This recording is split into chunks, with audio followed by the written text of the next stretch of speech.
தமிழக சட்டப்பேரவை தேர்தலுக்கான தேதி இன்னும் ஓரிரு வாரங்களில் அறிவிக்கப்பட உள்ளது.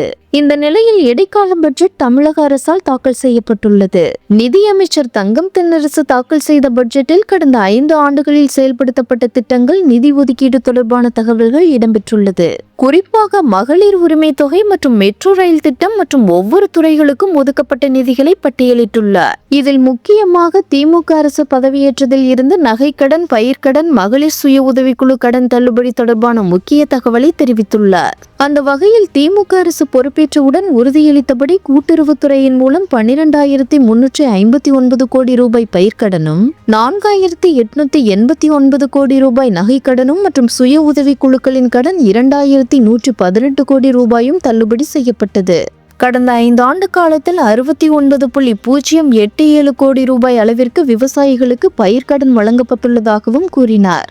மகளிர் சுய உதவி குழுக்களுக்கான கடன் உச்சவரம்பு 30 லட்சம் ரூபாயாக உயர்த்தப்பட்டு கடந்த 5 ஆண்டுகளில் 252,246 சுய உதவி குழுக்களுக்கு 16,648 கோடி ரூபாய் கடன் கூட்டுறவு வங்கிகளின் மூலம் வழங்கப்பட்டுள்ளது. பொதுமக்களுக்கு தரமான மருந்துகளை குறைந்த விலையில் வழங்கும் நோக்கில் முதல்வர் மருந்தக திட்டம் தொடங்கப்பட்டு இதுவரை 26 கோடி ரூபாய் மதிப்பிலான மருந்துகள் விற்பனை செய்யப்பட்டுள்ளது. இதன் மூலம் 45 லட்சம் பொதுமக்கள் பயனடைந்துள்ளனர்.